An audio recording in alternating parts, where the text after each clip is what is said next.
Okay, Americans, the UK has been in the hot seat all weekend. Now it's your turn. We're talking about freedom of speech. And while the US is not currently jailing people for their freedom of speech, the left-wing media is socially jailing people for freedom of speech. And that's what we're going to talk about today. I'm talking about this issue with Roseanne. I do not know the woman. I have never watched her show, so I cannot know a thing about her. But I've been seeing what's happening out there, and it sounds like her freedom of speech is being infringed upon. And this is something we need to nip in the bud, because if we don't, our country is going to degenerate into conservatives throwing liberals in jail and liberals throwing conservatives in jail. And it's going to be a prison country, and we don't want that. It's better to let everyone have free speech than to be jailing each other constantly. You saw the quote in the opening segment. And it is the true definition of freedom. I disagree with everything you say, but I will defend to the death your right to say it. Sure, what Roseanne said was mean, rude, nasty, and just all around not nice.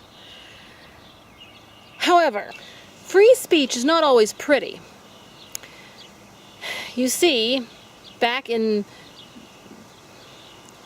before the Pilgrims came to America, the King of England thought there was some offensive speech going on, so he threw the speakers in jail. He thought there was offensive religion going on, so he jailed the people he didn't agree with. And that's where we're heading today. So far, we're not physically jailing them, but we might as well be jailing them.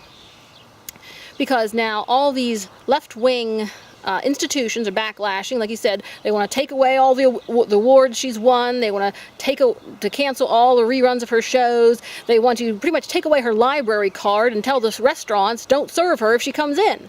Now that is Gestapoism, and we're not going to stand for that in America. And the left is well known for their Gestapo tactics, and we've tolerated them up to a point. But this is it. This is America. There is free speech. Yes, free speech, we're not always going to like what anyone else says, but we have to tolerate it.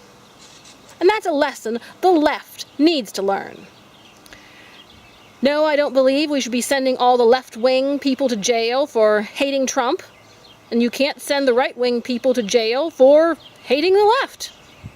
That is America. That is freedom. So what? We've got to always keep freedom in perspective, so we don't fall into tyranny. Sure, our first gut instinct as conservatives is to say, well, the left is censoring us, so let's censor the left. They're going to say we can't rent their buildings and we shouldn't be reading their books, so we're going to say they're not allowed to read our books and have rent in our buildings.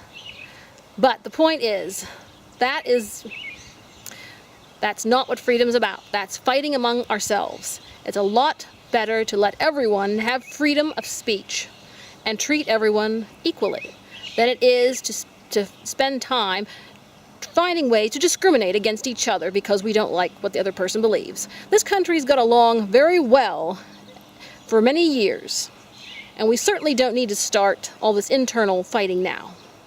The essence of tyranny is that the government doesn't like your speech. They don't like what you say, they don't like what you believe, they don't like what you stand for, so they're going to persecute you, put you in prison, lock you out of services in the grocery stores, just like Germany, World War II. The Jews were not allowed to own property, they weren't allowed to do this, they weren't allowed to go there, and finally, you all know where that ended. So, we must fight to prevent our freedom of speech from being lost. In the end, my point is that the Roseanne haters and persecutors are anti-American, because no matter what a person says, even if we don't like it, it is freedom of speech. And you don't have the right to persecute them to get them to shut up. Let freedom ring.